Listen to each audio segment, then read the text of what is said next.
এখন প্রত্যেক দিন ভাই 5 থেকে 7 বার কারেন্ট যাচ্ছে। কোন লেভেলের বিরক্তি চিন্তা করতে পারেন। গরমে এমনি রোজা, তার উপর প্রচন্ড গরম, মানে লাইফ অতিষ্ঠ। আমার এটা ভেবে আরো বেশি কষ্ট হচ্ছে যে আমাদের দেশে যারা বড় বড় পাবলিক আছেন, মন্ত্রী, প্রধানমন্ত্রী, বিদ্যুৎ মন্ত্রী, এই টাইপের যারা লোক আছে, এত গরম তারা কিভাবে সহ্য করছেন। যদি ক্ষমতা থাকতো তাদের জন্য একটা ব্যাটারি চালিত ওয়ালটনের ফ্যান গিফট করতাম। ওই ক্ষমতাটা আপাতত নাই। আপনাদের কারো থাকলে এদের জন্য গিফট দিয়ে দিন। এত গরমে আমাদের দেশ চালায় তারা, দেশের জন্য এত কষ্ট করে, তাদের কষ্ট হয়ে যাচ্ছে, তাদের জন্য কিছু গিফট যদি সম্ভব হয়, আপনার সামর্থ্য থাকে, দিয়ে দিন। হোয়াটএভার, আজকের মূল ব্লগে যাবার আগে একটু ভিন্ন একটা বিষয় নিয়ে কথা বলি, ছোট্ট একটু সময়। সেটা হচ্ছে রিসেন্টলি অনেক গ্রুপে আমি দেখছি, বা একটা পার্টিকুলার গ্রুপে দেখছিলাম প্রথম যখন পোস্ট করে যে তেলের দাম পরিবর্তনের একটা নতুন গ্যাজেট।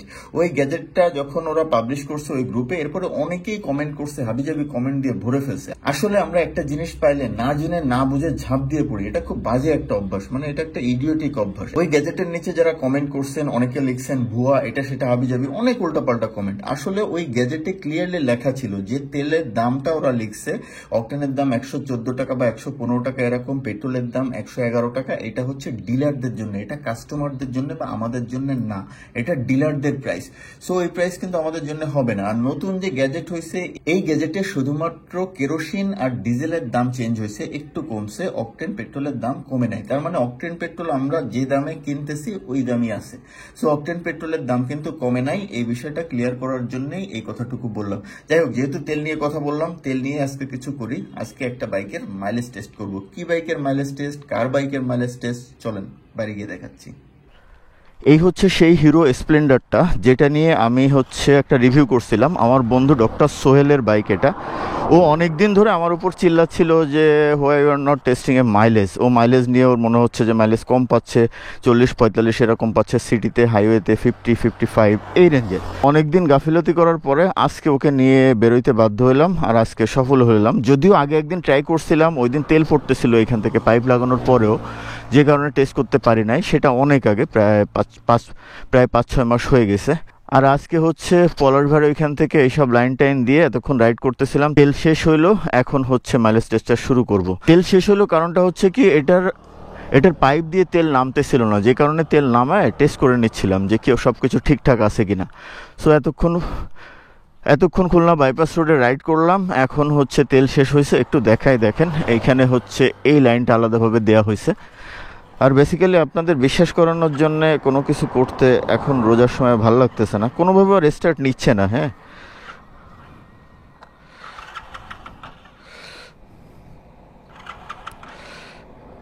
মানে অনেকক্ষণ ট্রাই করছি ভাই, আর কোনোভাবে স্টার্ট নিবে না। আর আপনি বিশ্বাস করেন না করেন, দ্যাটস নট মাই কনসার্ন। এটা লাগাই দিই এখন। মানে অনেকে হয় কি যে মাইলেজ টেস্ট করার পরে, ভাই আপনি পরে আরও তেল দেন নাই, এটা কিভাবে বুঝবো, এই টাইপের ইডিওটিক কোশ্চেন করে। মানে কি বলবো, কি যে মনে হয় সেটাও বলতে পারতেছি না। এরকম টাইপের কোশ্চেন করে যারা। এই যে দেখেন, ছেড়ে দিলাম।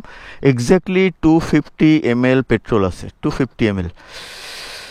সো এখন দেখি যে 250 ml পেট্রোলে ও কত মাইলেজ দেয়। এই হাইওয়েতেই চালাবো, হয়তো একটু সিটিতে ঢুকতে পারি যদি তেল শেষ না হয়, দেখা যাক।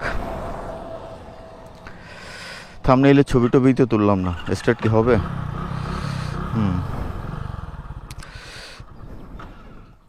কি ব্যাপার,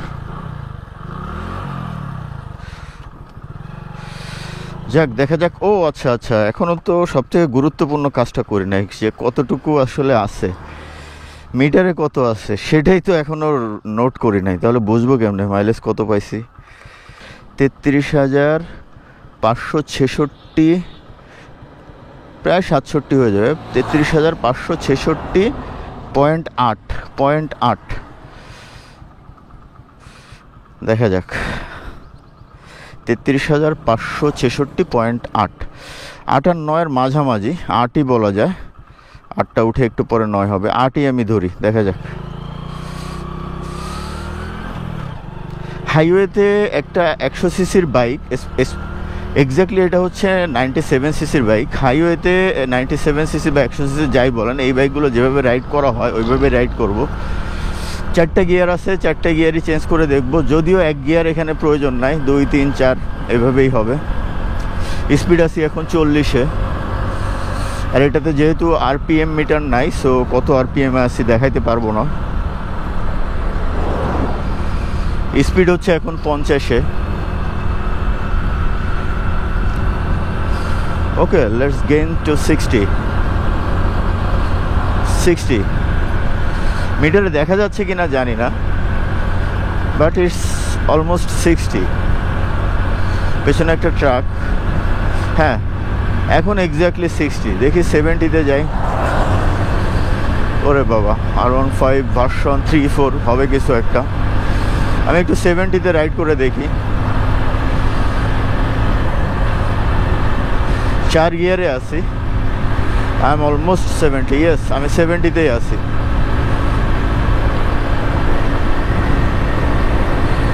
দেখি একটু 80-তে যাব, দেখা যাক কি হয়। ওরা ছবি তুলবে। This is dangerous, this is definitely dangerous. যে বাইক আরও তার ফেস দেখানোর জন্য এদিকে তাকাচ্ছে, আর হাইওয়ে ওদিকে ট্রাক আসতেছে। This is dangerous. দেখেন হোয়াট দে আর ডুইং। আমি শিওর যে ওদের ড্রাইভিং লাইসেন্স নাই, ফেস দেখাইতে হবে, যে কারণে কি করতেছে। Don't do this. ওদের তো ধরতেও পারবো না যেভাবে টানতেছে। আমি 60-তে আছি এখন। যাই হোক, দে আর নট মাই কনসার্ন। দেখি আমি কতটুকু যাইতে পারি। 250 ml পেট্রোল 60-তে, এই রেঞ্জে রাইড করি, দেখি। ভাই 100cc-র bike plus Hero Splendor plus, অত সহজে এই বোতল খালি হবে না। It's my guess I will get 15+ with this 250 ml petrol. At least 15 to 18, এটা হচ্ছে আমার গেজ। এখন দেখা যাক। আচ্ছা, সোহেলের সঙ্গে একটু আগে কথা হলো। ও আমাকে বললো সিটিতে ওর গেজ 45 রেঞ্জ পাচ্ছে, আর হাইওয়েতে হচ্ছে 60 রেঞ্জ পাচ্ছে। সো হাইওয়েতে আমার মনে হয় 60 রেঞ্জই পাবো, বাট বা একটু বেশিও পাইতে পারি। দেখেন, আমি কিন্তু 60 থেকে নামতেছি না, স্পিড কিন্তু continuously 60। So don't say if you ride so slowly you will get definitely better mileage. No ভাই, 100cc-র বাইক 60-তে কন্টিনিউয়াসলি চালাচ্ছি। এর থেকে বেশি 100cc বাইকগুলো বেসিক্যালি আপনি 50, 60, সর্বোচ্চ 65 এই রেঞ্জে রাইড করা উচিত হাইওয়েতে, কেননা কন্ট্রোল বুঝে। হ্যাঁ, 70, 80-তেও আপনি রাইড করতে পারেন, তবে রোড সিচুয়েশান বুঝে। আসলে কোন রোডে কত স্পিডে আপনি রাইড করবেন, কোন বাইক কত স্পিডে রাইড করলে সেটা সেফ, এটা ডিপেন্ড করে রোড কন্ডিশনের উপর, বাইকের কন্ডিশনের উপর, বাইকের নিরাপত্তা ফিচার কতটুকু, প্লাস আপনি কতটুকু স্কিল্ড। সো এরকম কোনো এক্স্যাক্ট রুলস নাই যে কোন বাইক কোন রোডে কত স্পিডে চালানো যাবে বা নিরাপদ। রোড সিচুয়েশন যদি খারাপ হয়, speed 20 is not safe even. আচ্ছা, আমি ঘুরে ওদিকে যাই, অনেক চলে আসছি। রাস্তা ফাঁকাই আছে, আমি পেছনে দেখে নিছি। আর এই বাইকটা টার্নিং রেডিয়াস জোস, মানে খুব অল্প সিটি রাইডের জন্য মজার একটা বাইক। মানে এই বাইকটাতে গতকালকে রাত্রে হচ্ছে পিলিয়ন হিসেবে আমরা 2 জন উঠছিলাম। আমরা জাস্ট আমার বাসা থেকে সার্কিট হাউস মাঠে গেছি 10টার দিকে জাস্ট আড্ডা দিতে। তো এই বাইকটাতে যতবারই বসছি ততবারই এই বাইকটার ফ্যান হয়ে যায়। মানে তখন মনে হয় যে হোন্ডা হর্নেট চালাইতাম, এখন পালসার চালাচ্ছি বা এফজেড চালাই রেগুলার। মানে মনে হয় যে এগুলার থেকে এই বাইকগুলা পিলিয়ন কমফর্ট অনেক ভালো। এর কারণ সাসপেনশন ভালো এটা না, এর কারণ হচ্ছে এগুলার সিট এত সফট যে পিলিয়ন বসলে খুবই খুবই কমফর্ট ফিল করে। মানে লং রাইডেও পিলিয়ন নির্ভর থাকে। স্পিড হচ্ছে 40-এর একটু বেশি আছে। এইভাবে রাস্তার উল্টো পাশে দাঁড়াইলো কেন ভাই? আপনারা একটু সাইডে দাঁড়ান। এসব লোকের জন্য রাস্তায় দুর্ঘটনা ঘটে। কিলোমিটার হচ্ছে 571। কত ছিল ভুলে গেছি। 571। কত কিলো আসছি আমি শিওর না, একটু দেখে নে যে কত কিলো ছিল। 566 ছিল, আর এখন হয়েছে 572। এতটুকু দাঁড়াইলে মাইলেজে অনেক বেশি ক্ষতি হবে এরকম না। ও বাবা, একটা ট্যাঙ্ক হলে তো নিয়ে চলে যাওয়া যায় তো, ট্যাঙ্ক চালাইতে however possibly they have some task here. ও সেনাবাহিনীর ইউনিভার্সিটির স্থায়ী ক্যাম্পাস, সেটার কাজ চলতেছে মনে হয় এখানে। 566-তে শুরু করছিলাম, এখন হচ্ছে 572, মানে 6 কিলো রাইড করে ফেলছি অলরেডি। যদিও স্পিড 60-70 এই রেঞ্জে ছিল, এখন 50 রেঞ্জে রাইড করি। তেল অনেকটাই আছে এখনো। 50 এই রেঞ্জে রাইড করে দেখি। গিয়ার 5, মানে 5 গিয়ারে 50 এই রেঞ্জে বা 50+, দেখুন এখন 55-এ আছে অলমোস্ট। তো এইভাবে রাইড করতে থাকি, দেখি মাইলেজ কত আসে। দেখেন কতটুকু আছে, দেখি মেজারমেন্টে বলি। 100 ml এর মতো এখনো আছে বোতলে, আর পাইপে তো কিছু থাকেই। 74 মানে 8 কিলো হয়ে গেছে। আমার প্রেডিকশন 15 কিলো, দেখা যাক। এই বাইকটা আসলে আমি যতবারই রাইড করি এই বাইকটার আমি ফ্যান হয়ে যাই। বাইকটা এত ভালো লাগে, riding comfort, seating position, engine performance সব কিছু খুবই ভালো লাগে। মানে এই বাইকটার আসলে কোনো কিছুই খারাপ লাগে না আমার। জোস ইঞ্জিন রিফাইনমেন্ট খুবই ভালো, খুবই ভালো, মানে চমৎকার একটা ইঞ্জিন। মানে কোনো ট্রাভেল নাই। ব্রেকিং আলহামদুলিল্লাহ ভালো, মানে যেমন বাইক ওই হিসাবে আপনাকে ব্রেক করতে হবে, তাহলে আপনি সেফ। মানে এই বাইকটাতে অ্যাটলিস্ট আমি সেফ ফিল করি। ইভেন একটা 4B 160 সিসির একটা বাইকেও আমি সেফ ফিল করি না, বাট এই 100 সিসির বাইকে আমি সেফ ফিল করি। আর সব থেকে ভালো লাগে হচ্ছে এটার i3s টেকনোলজি। এই যে i3s এর সুইচ, এটা যদি অন থাকে তাহলে আপনার যদি জ্যামের ভেতরে থাকেন স্টার্ট অটো অফ হয়ে যাবে 10-15 সেকেন্ডের ভেতরেই। কত সেকেন্ড এটা আমি রিভিউতে বলছিলাম, ভুলে গেছি। এরপরে জাস্ট ক্লাসটা এরকম ধরবেন, অটো স্টার্ট হয়ে যাবে। মানে সেলফ সুইচটা চাপার দরকার নাই। মানে দিস ইজ কল্ড স্মার্টনেস। আর হিরো তাদের অনেক বাইকের ক্ষেত্রে স্মার্ট শব্দটা ইউজ করে, and definitely I do agree with Hero, this is a smart feature. মানে বাইকগুলোতে যত স্মার্ট ফিচার হবে তত বেটার। তবে স্মার্ট ফিচার মানে ব্লুটুথ কানেক্টিভিটি দিয়ে ভরে দেয়া, এটা আবার আমার পছন্দ না। মানে আপনার কল আসলো, সেক্ষেত্রে এইখানে SMS পড়লেন, কল দেখলেন, এই জিনিসটা আবার আমার যেটা মনে হয় যে SMS কল অ্যালার্টটা আপনার নিরাপত্তাজনিত একটা ব্যাপার হইতে পারে। মানে আপনার নিরাপত্তার জন্য একটা হুমকি হইতে পারে যে আপনি রাইড করতেছেন একটা হাইওয়েতে, ব্যস্ত হাইওয়েতে, সেখানে হঠাৎ করে আপনি SMS দেখতে গিয়ে একটা বিপদ হইতেই পারে। সো ডিজিটাল মিটারে বা ইনস্ট্রুমেন্ট ক্লাস্টারে SMS কল অ্যালার্ট এটা কোনোভাবেও অ্যাকসেপ্ট করা উচিত না।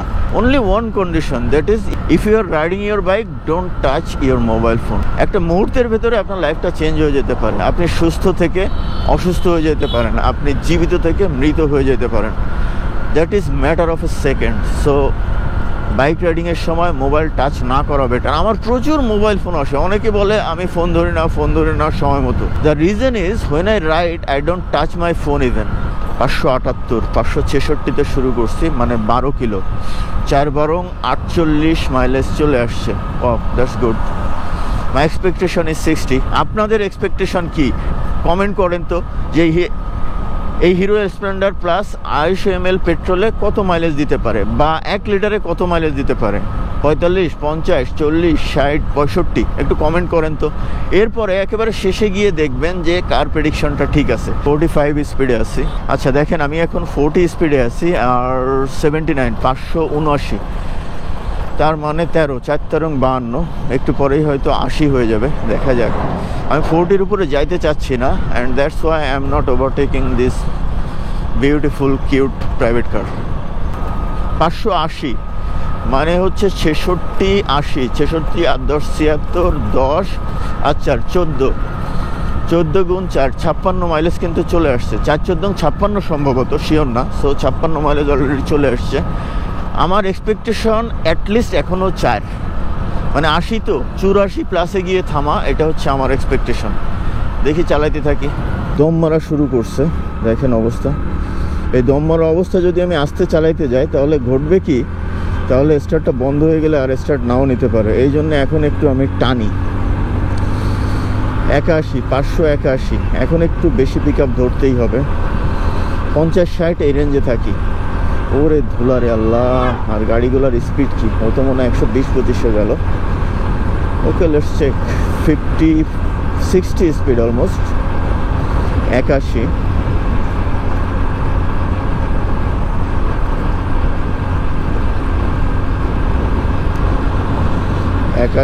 এখন আর মিটারের দিকে তাকানো যাবে না, এখানে একটু ট্রাফিক বেশি। It can be unsafe.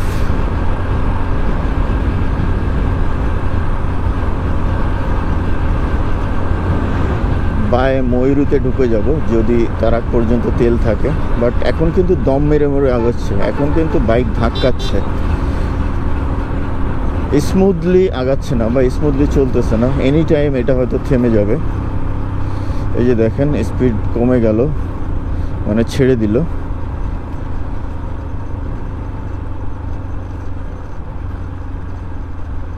এভাবেই ধরে রাখি, এখন কিছু করতে গেলেও টপাস করে বন্ধ হয়ে যেতে পারে।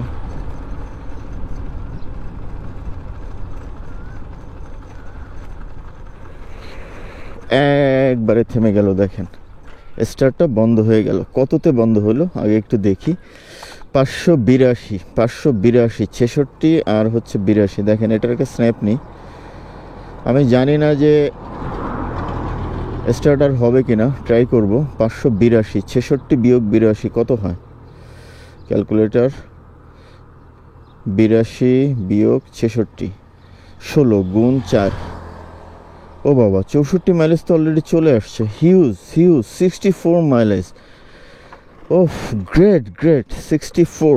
অবশ্য সোহেল বলছে আমরা যখন এই বাইকটা নিয়ে সুন্দরবন গেছিলাম, ওর অবশ্য পিলিয়ন ছিল, ও 60-এর মতো মাইলেজ পাইছে। আর ও বললো যে সিটিতেও 45-এর মতো পায়। বাট 64 মাইলেজ এখন অলরেডি চলে আসলো। দেখি আরও যায় কিনা। দেখেন পাইপে কিন্তু অনেকটাই তেল আছে, এই যে। সো আরেকটু ট্রাই করে দেখব। না, এখন পাইপ থেকে তেল একেবারে গোড়ায় চলে গেছে, হয়তো আরেকটু যাইতে পারে। Let's try.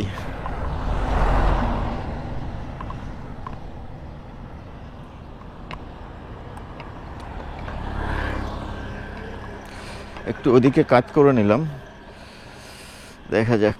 এইবার দেখি, এটাকে আমি এইভাবে ধরে রাখি।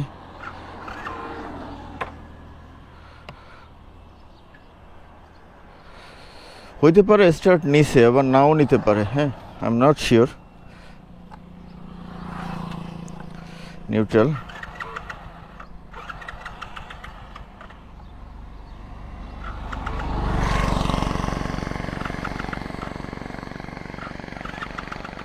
এটা কাচ্চিত করলে স্টার্ট হওয়ার কথা না, তারপরেও আমি একটু কাচ্চিত করে দেখি যে স্টার্টটা হয় কিনা। যদি 64-র বেশি 1 কিলো যায় তাহলে তো আমার ফ্রেন্ড খুশি হবে। Let's see. ছোট বাইক তো, কাজ করতে কষ্ট হয় না।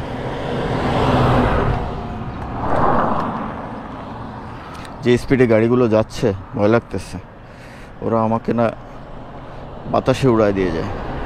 ওদের বাতাসে আমি উড়ে যাব।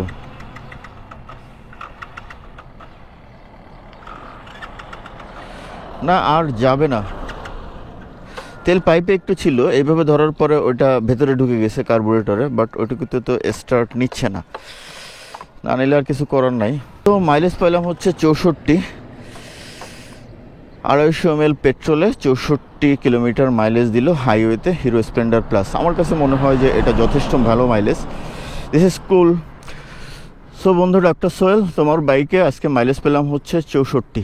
আর সিটিতে টেস্ট করার ইচ্ছা ছিল, যেহেতু ঈদের জ্যাম আর রোজার সময় রোডে রাইড করে খুবই ক্লান্ত লাগতেছে, এখন আর ইচ্ছা করতেছে না। হোয়াটএভার, আপনারা যারা হিরো স্প্লেন্ডার প্লাস এই বাইকটা রাইড করেন তারা একটু কমেন্ট করে জানান যে আপনারা হাইওয়েতে কেমন কি মাইলেজ পাচ্ছেন। আমি পাইলাম 64, 250 ml পেট্রোল দিয়ে। আমার ব্যাগে হচ্ছে পেট্রোল আছে, এটা আমি দিয়ে এখন ফিরে যাব।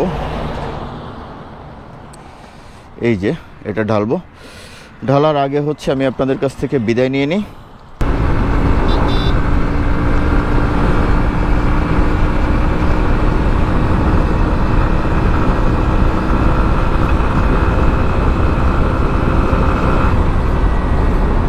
চলে আসলাম ডক্টর সাহেবরে ওর বাইকটা দিতে। এই যে আমার বাইকটা রেখে গেছিলাম, রোদ্রে অবস্থা খারাপ। আচ্ছা, এই বাইকটার মাইলেজ টেস্টের একটা রিজন আছে। রিজনটা হচ্ছে যে এটা টায়ার চেঞ্জ করা হবে। পেছনের টায়ারটা এক সাইজ বড় লাগানো হবে, সামনের টায়ারটা যা আছে ওইটাই থাকবে। সো মাইলেজ টেস্ট করার আরেকটা উদ্দেশ্য হচ্ছে টায়ার চেঞ্জের আগে মাইলেজ কেমন ছিল, টায়ার চেঞ্জের পরে কেমন আসছে, মানে টায়ার চেঞ্জে মাইলেজে কোনো ইম্প্যাক্ট পড়ে কিনা, এইটা দেখাও কিন্তু একটা উদ্দেশ্য। এই হচ্ছে ব্যাপার। ডক্টর সাহেব, তোমার বাইকের মাইলেজ তোমার ধারণা কত? হাইওয়েতে চালাইছি, তুই যেভাবে চালাইস ভাই ওইভাবেই আমি চালাইছি। আমি হাইওয়েতে গত 1 বছর ধরে চালাই না, বাংলা ভাষা। হ্যাঁ, ঠিক আছে। শুধু সুন্দরবন গেছিলাম, হ্যাঁ, মনে হলো 60-এর মতো পাইছি। 60-এর মতো। আমি কত পাইছি ধারণা? খুব বেশি এদিক ওদিক হওয়ার কথা না। এক্স্যাক্টলি আমি পাইছি হচ্ছে এক্স্যাক্টলি 64 মাইলেজ পাইছি। স্যাটিসফাইড? আর সিটিতে ছিল হ্যাঁ, তোর তো সুশীল ছিল পিলিয়ন, আমার পিলিয়ন ছিল তো সেখানে তো ওই হিসাবে ঠিকই আছে, 64 বা 65 এভারেজ এই রেঞ্জের মাইলেজই দিবে। আর আমি চালাইছি একেবারে টিম চালাইছি তা না, আমি 60-70 এই রেঞ্জেও চালাইছি। দেখছি যেভাবে আর আজকে কিন্তু 100 উঠছিল, যদিও রেকর্ড নাই, বাট 102-3 হয়তো উঠছে। ওকে, সো তোর ইঞ্জিন খুব ভালো আছে আলহামদুলিল্লাহ, কোনো অসুবিধা নাই। এই যে ওকে বুঝাই দিই, সে স্যাটিসফাইড। তাহলে এখানে রেখে দিই মাইলেজ টেস্টের কাহিনী। এটা টায়ার চেঞ্জ নিয়ে একটা ব্লগ আসবে, ওইটাও দেখাবো। এরপরে টায়ার চেঞ্জ করার পরে মাইলেজে কোনো ইম্প্যাক্ট পড়বো কিনা, টায়ার চেঞ্জের পরে মাইলেজে কোনো ইম্প্যাক্ট পড়লো কিনা, ওইটা একই রাস্তায় একইভাবে রাইড করে আবার আমরা টেস্ট করব। দিস ইজ জাস্ট অ্যানালিসিস, আর কিছু না। তাহলে টাটা বাই বাই, গলা শুকায় গেছে।